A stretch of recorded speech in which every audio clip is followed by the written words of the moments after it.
Mary here from Mary's Heirloom Seeds, and welcome to my YouTube live chat this week. It's Sunday. I try to go live on Saturdays, but life was just crazy this week.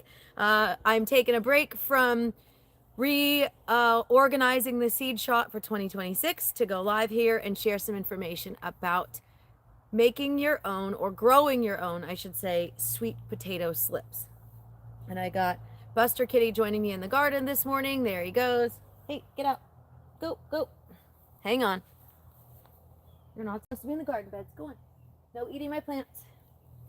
All right, so let's talk about what is a sweet potato slip first. A sweet potato slip, by the way, if you're just joining me for the first time, welcome. For those of you that join me regularly, welcome back. Hang on. There he is. All right. So a sweet potato slip are simply shoots that grow out of a sweet potato. So you can harvest them like this and plant them, or there's a couple of methods I'm going to share with you. So these slips will grow a whole nother plant to grow your own sweet potatoes. Kind of fun, right? Now, in the description section of this video, by the way, if you can't see me or you can't hear me, please let me know. Either way, let me know where you are and what's going on. He is giving me a run for my money. He's currently hunting bugs. So, but he's not supposed to be walking through my garden beds. Hey, good morning, Caitlin. So there's a couple of methods, but before I get to that, in the description section of this video, you'll find a link to my most recent video that's not a live video, and that was food storage prepping in the garden, sweet potatoes. So I'm going to kick off that series once again this year in the new year, and right now actually. And I'm going to be, oh good, Inga says you can hear and see me. I'm going to be updating that series with way more videos on food storage prepping in the garden. I've got beans already, corn, squash and or pumpkins, moringa, sunflowers. So I'm going to be adding to that and discussing some foods that you can grow for food storage preservation. So this year is going to be the year of preservation in 2026. Each year I have some sort of theme, whether it's on accident or on purpose. There is a purpose to it. So there are two methods to growing sweet potato slips. You can use the water method or the soil method. So like I mentioned, in the description section of this video, you'll find a link to my video that I posted on the 31st. And then going forward, I'll have more videos as well. You'll also find a link to my comprehensive planting guide, as well as the new arrivals for 2026. Patty said just harvested mine before the rain you just got. Awesome. So I harvested mine as well a couple weeks ago. And I shared a little bit of information about that in my recent video. So let's get started on the water method versus the soil method, and I'll share with you both. And I had to be careful because I'm outside. I didn't want to go live in my kitchen, which is where I have these sweet potato slips growing. Hey, Buster Kitty, come on. Hey, good morning, Jason, and good morning, Jenny. So the water method, be careful with this one. Now, first of all, before you even get started in the slips, where do you get your sweet potatoes? Now, I have purchased sweet potato slips in the past, and I wasn't as successful as I had hoped to be, and they were fairly expensive. And the reason being is someone grew those slips, wrapped them in newspaper or whatever it was to keep them moist, and then shipped them. I find that making my own sweet potato slips is far more successful and inexpensive. And by inexpensive, I mean free. So if you have a sweet potato that you have purchased from the grocery store or that you've grown from your own garden, you can create your own sweet potato slips. And I actually purchased the original sweet potato slips from Sprouts. They were organic sweet potatoes, purple sweet potatoes, which is super fun. So what you're going to do with a water method is I have a glass here. You can use a jar. You can use any kind of recycled glass material. I prefer glass over plastic, just my personal preference. And then what you do is I'm going to take this out so you can see it. Now, I put toothpicks in around to keep it above water because you want the top above water. And then you put the root side down and the plant side up So there was a stem that went up here and there was roots that grew down here, and you can already see a little root sticking out of there. So roots will form at the bottom of this, and at the top, sprouts will form, shoots will form, and each one of those is going to be a slip. So what's going to happen is the sweet potato is going to produce shoots that come out of the top of this sweet potato that's in the water. And then in order to grow a plant from those sweet potato slips, you're going to break off your slip. I'm going to do this. I'm going to end up planting this or putting it in water anyway. So you're going to break off your slip. And then there's a couple of things that you can do to this. You can take this and root it in water again, which I will say that the water method takes a little longer. So if you're using the water method, it's about 4 to 6 weeks to grow a slip. Sometimes longer, depending on the situation.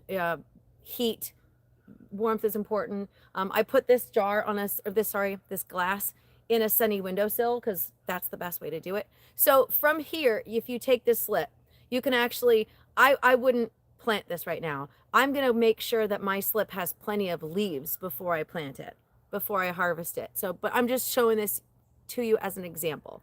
So picture this with a big luscious leaves. By the way, the leaves are edible, which is kind of fun. So if you have this luscious slip, this looks like a very sad slip. I would not plant this. But from here, it would normally have lots of leaves and foliage. And I would take this, and you can either root this in water, or you can put this in a container and it will naturally root down. From there, you're going to harden off your sweet potato slip. Then you're going to plant it in your garden. So that seems like a lot of effort. It's really not, because I don't really have to do anything to this sweet potato right now. It's an organic sweet potato, so it hasn't been sprayed with the coating that keeps them from sprouting. So I don't have to worry about that. Or if I want, and I don't want to buy one, I can use my own sweet potato that I grew, and I can root it this way. So totally up to you. And again, this is my root side.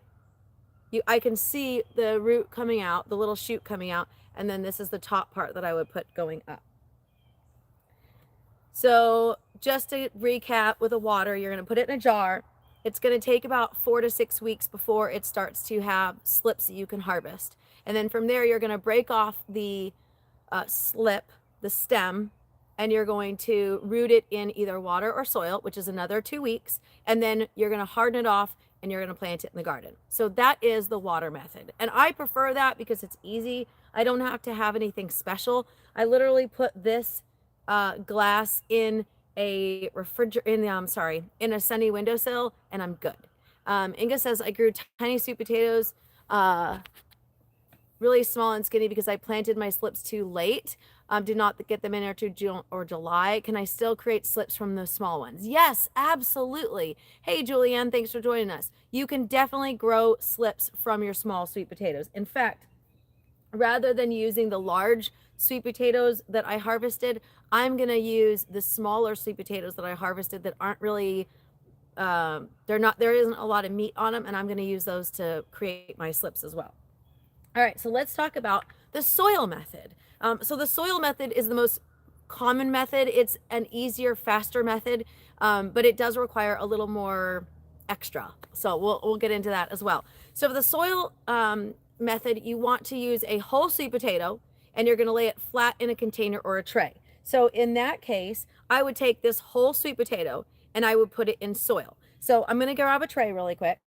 You can use a deep tray or you can use a shallow tray. Now, the benefit to using a deep tray is you have more space, obviously, to bury your sweet potato. Whereas if you have a shallow one, you have to make sure that you have the root portion of it buried in soil so that it grows a good root system. So here's what I have. I brought one of my 10 by 10 trays. We carry these at Mary's Heirloom Seeds. It's super easy. You can use the seed starting mix that you make. Hey, Susan, thanks for joining me. Or you can do what I do, and I use coconut coir. I have an abundance of coconut coir because I use the big 11-pound ones, the extra large coconut coir bricks. So I will fill a bin full of coconut coir. Hey, Jane, and I will take some of this out. You want to make sure that it stays nice and moist. And so what I would do is you would need to make sure that the root portion of it grows down. Actually, that is the root portion. I just pulled it off and said it was a slip. This is the root portion of it. So you would want to place this root side down so that it has a good, oh, those are pretty. Sorry, totally distracted. You can see they have little pink leaves. Anyway, totally distracted. Squirrel. So you would make sure that you had, let me show you what mine is here. This side is the root side and this side is the plant side. So you're going to have the root side, this one here. No, not really. I love being outside and I just noticed that it had purple leaves, which is really cool. Jenny says, I've planted the entire potato and have slits, and have slips rooting in water. Yes, I have done both as well. However, this tray, again, you would put this one straight down in here, or you can put it on its side and it will grow up this way as long as that root side is put down in the soil. If your trays are too shallow, like I said, the essential part of the sweet potato needs to be the root side. But if you have a deeper one, you can put the whole sweet potato and just cover most of it up and you're good to go, and it will sprout from the soil. Now, the one thing with using the soil method is you're going to need a heat mat and you're going to need a grow light, because it needs more space. It needs more heat. That soil needs to stay warm. So it depends on your situation. I do like the soil method is faster.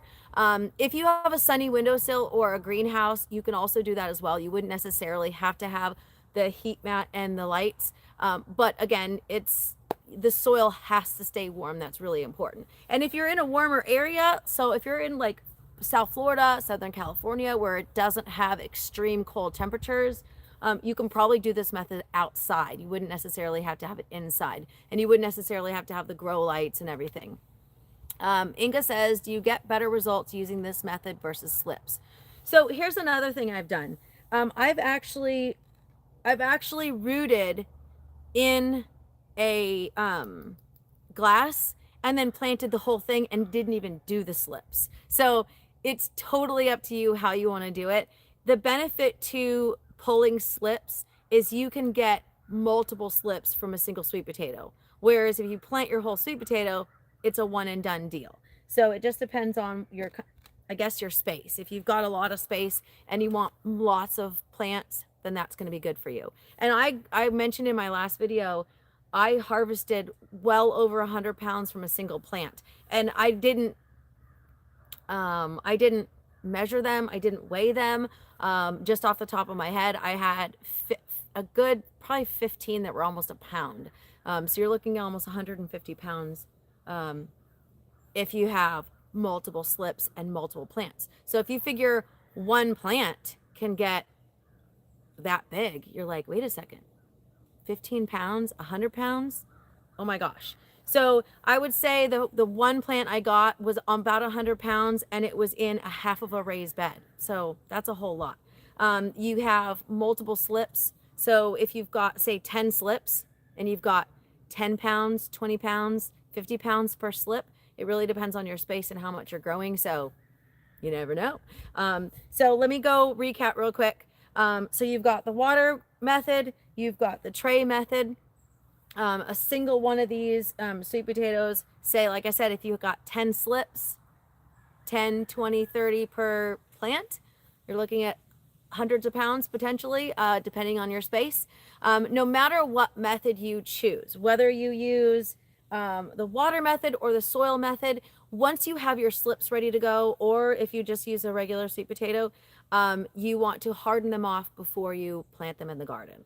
So that means that you're going to want to expose it to outside temperatures and then bring it back in. So if you've ever grown your own seedlings and then went to transplant them outside, you want to harden them off by just exposing them to the outside space, and that way they've got plenty of they are adapted more to your garden space, especially if it's cold. It's cold right now. If you notice, I actually in long sleeves and a flannel today because it's really cold outside today. For me anyway. Some of you are in the snow and it's colder for you, of course.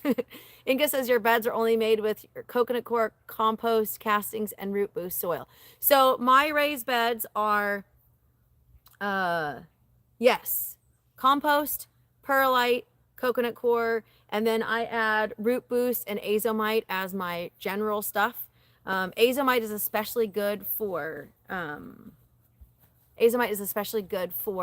root crops. And I take that back. So I said in my video that I harvested about 100 pounds from one plant. I harvested about 100 pounds from a full bed. And I mentioned it was like only half of a bed, but I had 2 plants in that bed. So I have to go back and edit that because I don't want to be untruthful in what I'm telling you guys. So definitely will update that. But it was a single bed, half a bed with one plant, half a bed with another plant, and they just exploded. Now the cool thing about sweet potatoes is you can eat the greens as well. You can put them in soups and stews, and it's really, really good. It's nutrient dense. And the plants just go crazy. You can see the plants grow on the top of the raised bed, and then they root down in the raised bed, and then they grow more sweet potatoes. So that's how I was able to grow so many of them. I mean, this one alone is over a pound. I have to weigh it again, but last I checked, it was well over a pound. So, and this was a normal size. I had a couple that were on the smaller side, like these ones, but they're still pretty hefty. Now, once you do your harvest, you want to make sure that you cure them. So you want to make sure that you have them in a space that is not wet, plenty dry, not in full sun. And what happens is for about 3 days, you cure them, and it makes the outer skin a little tougher, so they last a little longer. And then like I said, I don't wash them off. I mentioned that in the last video. I don't wash them off. They're still dirty because that way they will retain their freshness. Julianne says, so because we get root, not nematodes here, I planted French marigolds between my plants. Good idea or bad idea? No, it's a good idea. French marigolds in particular can deter root knot nematodes. And then once you're done with those plants, a lot of people will do what's called chop and drop. So they will chop up the plant and they will either leave it on the top of the soil or dig it under the soil so that the chemicals inside the plant will also deter those nematodes as well. It's not just the roots, it's actually the plant itself. So that's something to consider. So that's it. I'll update with some pictures of my rooting sweet potato at a later time. I'm going to be growing the purple skin with the purple flesh next year, so that should be a super fun experiment as well. I'll let you know which one is more productive, whether it's the purple skin or the purple. See what happens. Alrighty, everybody, I am gonna sign off. I am in the middle of, well, I'm almost done completely reorganizing the seed shop for 2026 seeds, and that is a lot of work. So I will have my regular live chat not next week, but the week after. Jane says, when will you start your slips? I actually started this one yesterday. I rooted this one yesterday, so I already started now. My last frost date is mid-March, so I'll probably just harvest the greens while it's growing because they're edible, and that way I have some, I've got some greens in the winter time for us. So, but you can start them. Like I mentioned, it's 4 to 6 weeks to get your slips ready to go, and then another 2 to 4 weeks till they start to root once you pull them off the plant, or once you pull them off the potato. So you really want to start the process at least 8 weeks, if not 10 weeks before your frost. So for me, that would be February, but I'm starting it now because Why not? All right, everybody, I am signing off. Like I said, in the description section of this video, you'll find a link to my comprehensive planting guide. You'll also find a link to my new arrivals for 2026. Definitely go check them out. I have updated it since I mentioned it on the 31st. Today is November 2nd, so there's a couple more there, and I will have about 50, maybe 48, something like that, new arrivals for this year. So I will be updating this weekend now that I am feeling much, much better. Thank you so much for joining, everybody. Please hit the thumbs up and subscribe to my channel if you haven't already. I'm Mary from Mary's Heirloom Seeds, signing off, and happy planting.